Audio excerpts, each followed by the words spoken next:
Ja, ja.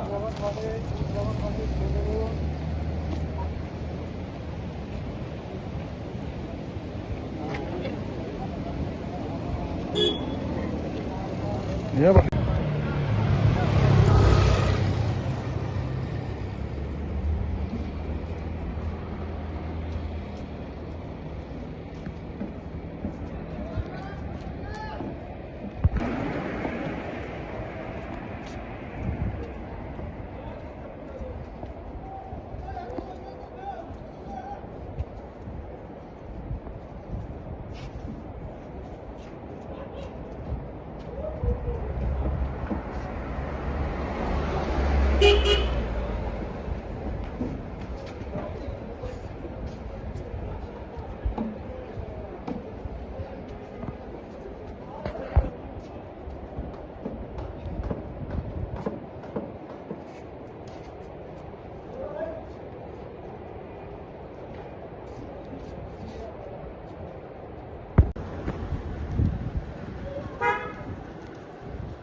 जैसा कि आप सभी जानते हैं,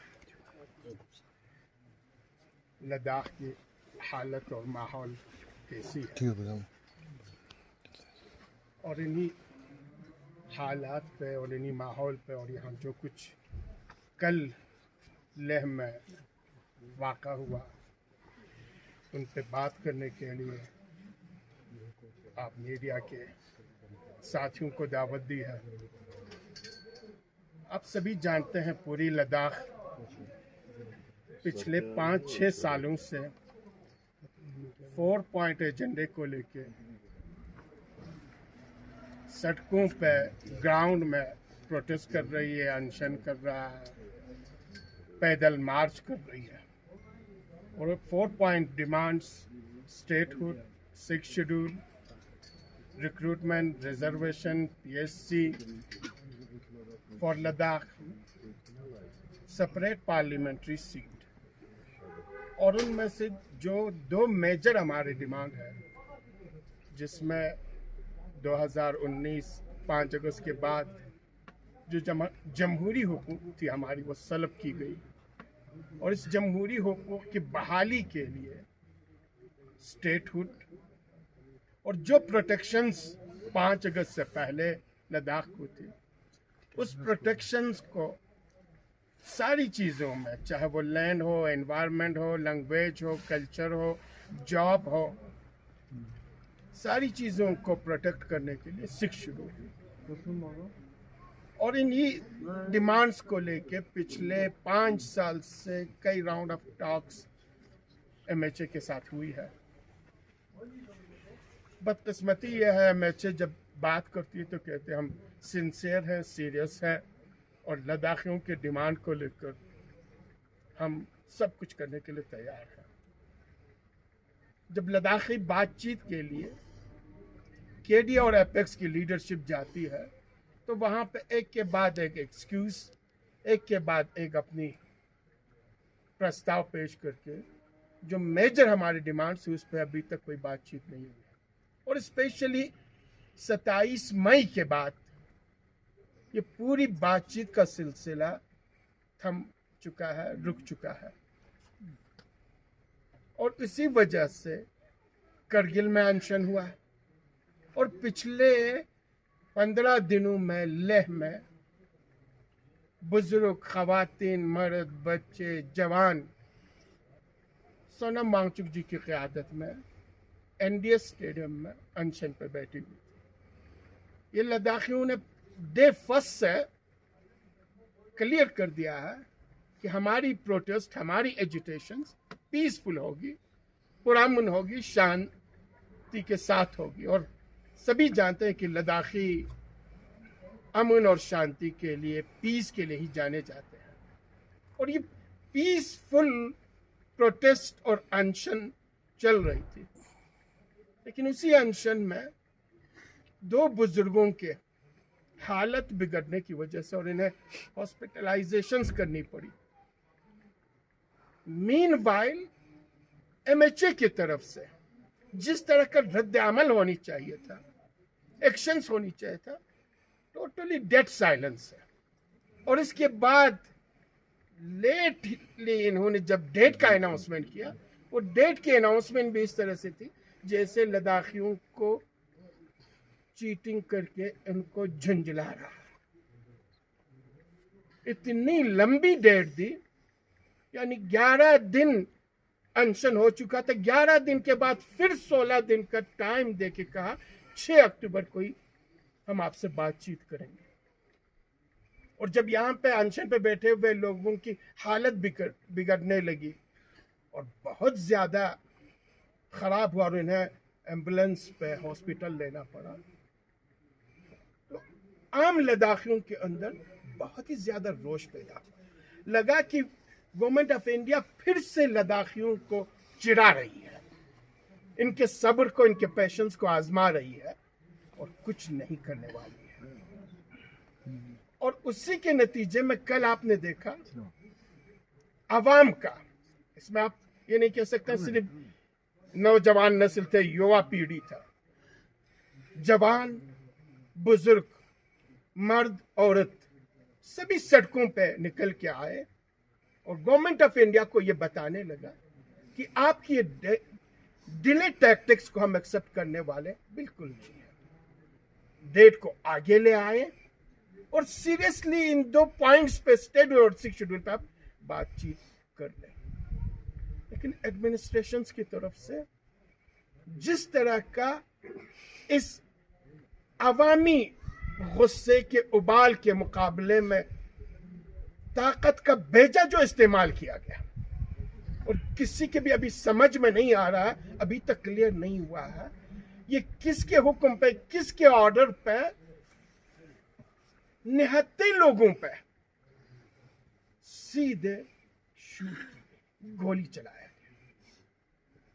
और इस गोली चलाने के नतीजे में आपने देखा लद्दाखियों के 4 कीमती जानें नजराना पेश करना। जिस जवानों के साथ जिन्होंने अपनी जानों को लद्दाखियों के डिमांड्स के लिए, ये हम लद्दाखियों को कभी नहीं भूलना चाहिए, ये जो जाने गई है ये आपके और मेरे सेफ गार्ड के लिए, आपके और मेरे जमहूरी हुकूक को दिलवाने के लिए, आपके और मेरे प्रोटेक्शंस के लिए ये जाने गई है। और इनकी इज्जत और एहतराम हम सबों पे लाजिम है। उन खानदानों के साथ केडीए की पूरी हमदर्दी है, हम ताज़ियत भी पेश करते हैं, उनके साथ हमदर्दी भी पेश करते हैं और जिस किस्म की सहूलियात ज़रूरत पड़े वह हम पहुंचाने के लिए तैयार है। साथ ही साथ तकरीबन 6 क्रिटिकल हालात में है, 6 सीरियस है, 12 अभी भी हॉस्पिटलाइज्ड है, अलावा 40 हमारे लोग हॉस्पिटल हैं। यानी ये चीजें, सारी चीजें दिखला देती है कि एडमिनिस्ट्रेशन बुरी तरह से कुचलने के, ताकत के बेजा इस्तेमाल करने के और गोली लगाने के, यानी वो पुरअमन तरीके से पीसफुली उस प्रोटेस्ट को हैंडल करने के बजाय, समझाने के बजाय सीधा जब जवान उग्र होने लगा, प्रोटेस्ट उग्र होने लगा, तो सीधे शूट की। और हॉस्पिटल में जब उनकी हालत देखे जाते हैं तो किसी की समझ में भी नहीं आता कि हमारी पुलिस फोर्स, पैरामिलिट्री फोर्स किस तरीके से निहत्ते सिविलियन को इस बेरहमी के साथ कुचल सकती है। केडीए का मुतालिबा है जो कुछ भी हुआ कल, उसका थॉरो इन्वेस्टिगेशन होनी चाहिए और ये बतलाना चाहिए कि किसके ऑर्डर पे, किसके जरिए निहत्ते प्रोटेस्टर्स पे गोली चलाया। 4 जानों का, अब आगे आ सकते हैं, पीछे शेडो आ रहा है। 12 क्रिटिकल इंजर्ड किस लिए हुआ, 40 जख्मी किस लिए हुआ। और इसके अलावा लोगों को फिर से मरहम देने के बजाय, उनको यह बतलाने के बजाय, फादरली फिगर बन के गवर्नमेंट ऑफ इंडिया को यह बतलाने के बजाय जो कुछ भी हुआ वो अनफॉर्चुनेट था, वो हम नहीं चाहते थे, हम आपके साथ हैं, आपके डिमांड को लेकर हम सिंसियर हैं, सीरियस हैं, मरहम लगाने के बजाय जख्मों पे नमक पाशी के लिए अब एक एक करके लोगों को चुन चुन के आइडेंटिफाई करके हरासमेंट करने की और विच हंटिंग की शुरुआत की जा रही है। यानी जवानों को टारगेट करके उनके रिलेटिव्स पे दबाव डाल के, कुछ का हमने सुना कि उनके रिलेटिव्स को मार पीट के वो भी हॉस्पिटल पहुंचाया गया। इस एक्शंस के एमएचए की तरफ से हो, यूटी एडमिनिस्ट्रेशन की तरफ से हो, डिस्ट्रिक्ट एडमिनिस्ट्रेशन की तरफ से हो, केडीए सख्त अल्फाज में मजम्मत करती है। अभी भी हम उनसे रिक्वेस्ट करते हैं कि district administration, UT administration, MHA बेजा ताकत का इस्तेमाल बंद कर दे, विच हंटिंग बंद कर दे, जवानों को सताना बंद कर दे। सब्र का पैमाना 5-6 सालों में लबरेज हो चुका है। इससे ज्यादा हमारे जवानों को, हमारे लद्दाखी आवाम को दीवार के साथ लगा के बेरहमाना बेदर्दी से कत्ल करना बंद कर दे, बल्कि बातचीत का सिलसिला फिर शुरू किया जाए। जितने भी जख्मी हैं उनके साथ हमारी हमदर्दी है, हम उनके साथ हैं। ये जानों का नजराना जिन्होंने पेश किया, इन्होंने हमारे लिए पेश की। हमारी लद्दाख की तारीख में वो अमर रहेंगे, वो हमेशा के लिए जिंदा रहेंगे, वो हमारे हीरोज हैं। गवर्नमेंट से हमारी अपील यही है कि अब विच हंटिंग खत्म कर दे, जवानों के पीछे पड़ के सर्च करना बंद कर दे, लोगों को सताना बंद कर दे, फिलफोर केडीए और एपेक्स के लीडरशिप के साथ बातचीत का सिलसिला शुरू कर दे और इस लद्दाख के पीसफुल और अमन शांति वातावरण को दोबारा इससे ज्यादा खराब न करे। अगर कुछ हो गया तो एमएचए, यूटी एडमिनिस्ट्रेशन बराबर जिम्मेदार है। एमएचए से भी हमारी रिक्वेस्ट ये है, कल जो कुछ भी हुआ वहां पे प्रॉपर इन्वेस्टिगेशन हो, किसने किसके जरिए सीधे गोली मारने की ऑर्डर्स दे दिए, उनके साथ भी कानूनी कार्रवाई की जाए। लीडर्स को सताने और इनके घर वालों को, इनके रिश्तेदारों को, इनके रिलेटिव्स के साथ ये ज्यादती करके गिरफ्तार करने के, इनको पीछे पट के उठा लेने का ये सिलसिला बंद कर दें। ये न लद्दाख के हित में है, न कंट्री के हित में है, न लद्दाख जैसे स्ट्रेटेजिक इंपॉर्टेंस और बहुत ही सेंसिटिव एरिया के लिए किसी के हक में भी नहीं है।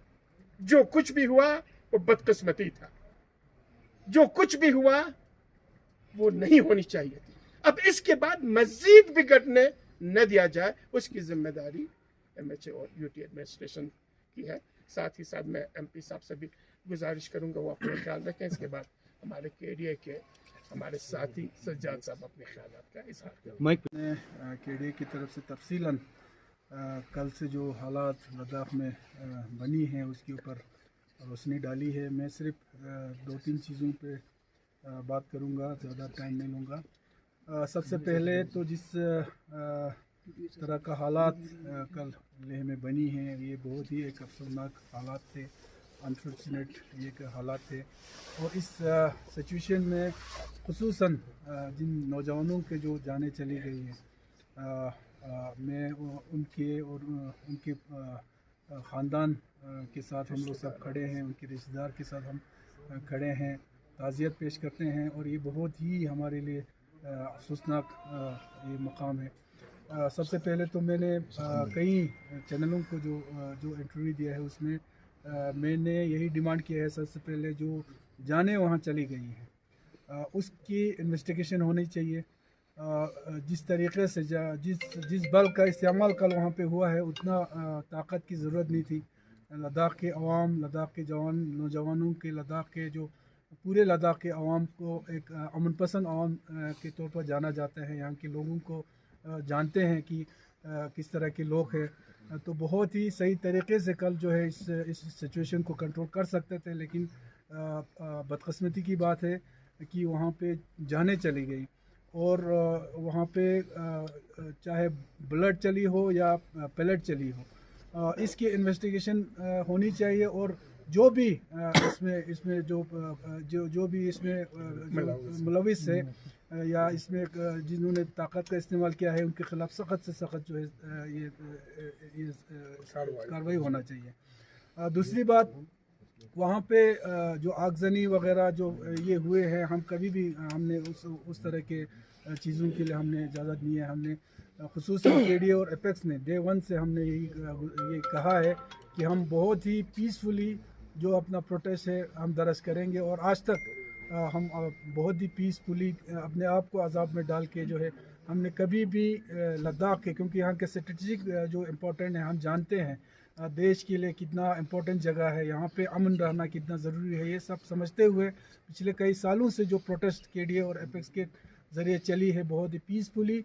और हमने हमेशा बारहा ये कहा है कि हम चाहते हैं कि ये जो इश्यूज़ है ये बातचीत के ज़रिए हल हो, लेकिन कहीं ना कहीं MHA की तरफ से जो बातचीत के सिलसिले को रोका गया, उसको शुरू करने में जो टाइम लग गया, उस वजह से लद्दाख के अवाम में खुसूसन हमारे नौजवान तबके, हमारे महिलाएं, हम सब को ये खदशात पैदा हुए कि कहीं ना कहीं हमें जो इग्नोर किया जा रहा है। फ्रस्ट्रेट का शिकार थे पिछले कई सालों से हमारे नौजवान तबके जो कल निकल के सामने आए। दूसरा, ये जो शख्सी ज़ाती तौर पर टारगेट करके ये जो पकड़ दकड़ का सिलसिला शुरू किया जाए, इसको फौरी तौर पर रोकना चाहिए। इसमें भी सही तरीके से इन्वेस्टिगेशन हो, फ्री एंड फेयर इन्वेस्टिगेशन हो, इसको पोलिटिसाइज ना किया जाए। सही तरीके से इन्वेस्टिगेशन करने के बाद ही जो है पकड़ दकड़ ये सारी चीज़ें बंद होना चाहिए। ये मेरी दो चीज़ मैं डिमांड करता हूँ यूटी एडमिनिस्ट्रेशन से और होम मिनिस्ट्री से। और मैं समझता हूँ कि लद्दाख के जो आवाम का जो खदशात है, जो हमें जो लोगों को एक सेंटिमेंट ये बना है कि कहीं ना कहीं लद्दाख के लोगों को जो है इग्नोर किया जा रहा है, इसको दूर करते हुए जल्द से जल्द जो है बातचीत का सिलसिला शुरू करना चाहिए। और न सिर्फ बातचीत शुरू करे, लद्दाख के जो कंसर्न है, लद्दाख के जो इश्यूज़ है, उन पे सीरियसली उन पे गौर करके जो है कोई ना कोई जो है लद्दाख के अवाम के जज्बात उनके हिसाब से जो है इस मसले का कोई ना कोई हल निकलना चाहिए। हाजी असगर अली करबलाई साहब दोनों ने जो सिचुएशन है उस पर तफसीलन बताया। मैं यही कहना चाहूँगा कि वो कह रहे हैं मोहब्बत नहीं वतन से मुझे, सिखा रहे हैं मोहब्बत मशीन गन से मुझे। ये मशीन गन से मोहब्बत नहीं सिखाई जाती है। और एक स्ट्रेटेजिकली इम्पोर्टेंट रीजन को इतना हॉस्टाइल बनाना, मुझे लगता है ये बहुत अफसोसनाक है।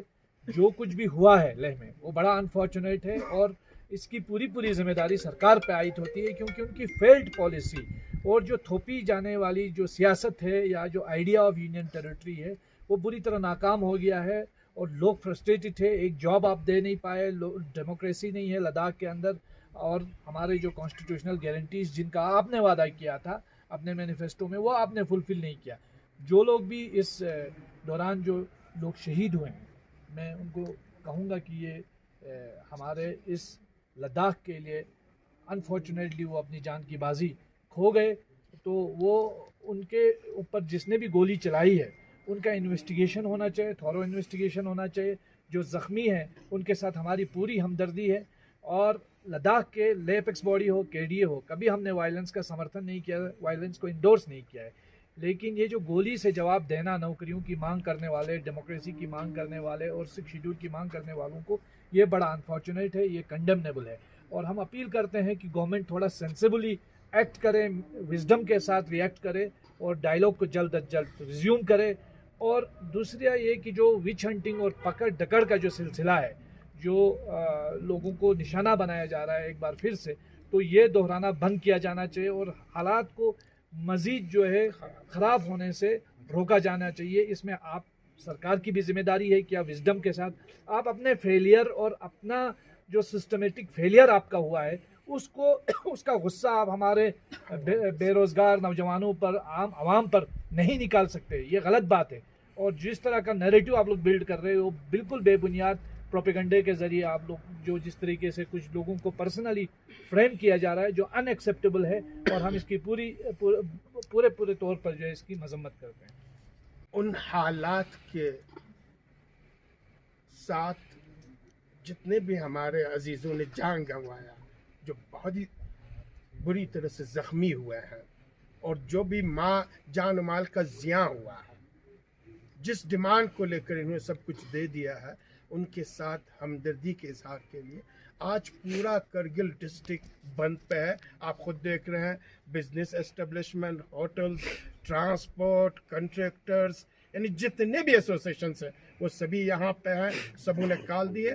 और ये सारी चीज़ें यूनियन गवर्नमेंट को ये मैसेज देने के लिए कि लद्दाखी कभी भी अपनी डिमांड को लेकर आपके सामने झुकने वाली नहीं है। ये विच हंटिंग बंद की जाए, लीडरशिप को टारगेट करके उन पे इल्ज़ाम थोपना बंद की जाए। यही चीज़ें बताने के लिए आज आपको दावत दिया। बहुत बहुत शुक्रिया। सर, ऐसा कर रहा बीजेपी का दफ्तर जलाना, आप कैसे रिएक्ट करेंगे? मैं आपको एक चीज़ क्लियर कर दूँ, ये वायलेंस कल जो भी हुआ वहाँ पे प्रोटेस्टर्स के जरिए, ये अनशन कल नहीं हुआ है, ये पिछले 14 दिनों से है। 14 दिनों से आपने देखा एक कंकर नहीं लगा। अनशन की जगह पे वहाँ जहाँ सोनम वांगचुक जी जो एपेक्स कोर कमेटी के मेंबर हैं वो बैठे हुए थे, एपेक्स के चेयरमैन, को चेयरमैन, बाकी जितने भी विलेजेस के एल्डर्स हैं, सभी ने आके वहाँ पे स्पीच दी। सबों ने अपील किया कि हम शांति के वातावरण में बातचीत चाहते हैं, हमारे डिमांड्स को फुलफिल करने के लिए हम अनशन पे बैठे हुए हैं। कल जो कुछ भी हुआ ये अभी इल्ज़ाम तराशी है, जिस तरह से मेरे साथी सज्जाद ने कहा, ये इल्ज़ाम तराशी दूसरों पे करके, एपेक्स के लीडरशिप पे करके, सोनम वांगचुक जी पे करके अपने आप को बचाने के चक्कर है। फेलियर्स यूटी एडमिनिस्ट्रेशन का है, फेलियर एमएचए का है, ये खुद ही बोलते हैं हमें पता था कि हालात कुछ खराब होने वाला है। आपने अगर आपको पता था प्री प्लान है, हालात खराब होने वाले हैं, तो आपने तो इसका मतलब जानबूझ के उन्होंने होने दिया है। मेजर्स क्यों नहीं उठाए? नहीं, 1 महीना पहले यहाँ पे सीआरपीएफ का डिप्लॉयमेंट हुआ, जिस पर 3 महीना पहले और केडीए और एपेक्स ने बाज़ाब्ता इस पर प्रेस कॉन्फ्रेंस की है और सरकार से पूछा है कि ये डिप्लॉयमेंट क्यों हुआ है। तो इसका मतलब ये था कि सरकार को पता था कि उन्होंने डिप्लॉयमेंट क्यों किया है। तो ये सारी चीज़ें जब मालूम थी और इन्होंने इतने लोगों को डिप्लॉय किया था, तो उन हसास जगहों पे डिप्लॉयमेंट क्यों नहीं था? प्रोटेस्ट इनको पता था कि प्री प्लान था, तो पहले से ही सिक्योरिटी मेजर्स क्यों नहीं लिए गए? मैं आपको एक चीज़ क्लियर कर दूं, डीजी साहब और चीफ सेक्रेटरी ने मीडिया पे आके क्लियरली कहा, ये जो हमने फोर्स का डिप्लॉयमेंट किया है, क्लियरेंस दे दिया, ये सिक्योरिटी के लिए है। तो कल इनकी सिक्योरिटी डिप्लॉयमेंट कहाँ पे थी? क्यों सबके सब सोए हुए थे? क्यों आंखें मूंद ली थी? इसका मतलब है कुछ न कुछ इसके पीछे ये खुद ही मुलव्विज़ है, ये खुद ही जानबूझ के सारी चीजें कर रहे हैं। तो ये इल्जाम को हम यकसर मुस्तरद कर देते हैं। ना आपको लगता है कि ये सब करवाया गया ताकि आपका पीसफुल प्रोटेस्ट? नहीं, उसमें जो उनका खुद स्टेटमेंट है ना, वही एक वो है ना, वो बोलता है प्री प्लान है, बोल रहे हैं, ये खुद बोल रहा है ना। अगर प्री प्लान है तो फिर ये जो हो रहा था फिर होने दिया इन्होंने। आपके हिसाब से आपने कहा अगर प्री प्लान इनको पता था तो फिर सुबह से ही वो कंट्रोल कर सकता था। प्री प्लान है, इनका प्रेस कॉन्फ्रेंस कहता है ये प्री प्लान था, हमें आशंका था हालात और माहौल खराब होने वाली है। खुद ही डीजी साहब और चीफ सेक्रेटरी प्रेस कॉन्फ्रेंस करके कहते हैं ये सिक्योरिटी के लिए। तो अगर हालात खराब होने वाले थे, इनको शंका था, इन्होंने सिक्योरिटी के लिए फोर्स को डिप्लॉयमेंट किया था, तो ये सारी चीजें कहां पे थी?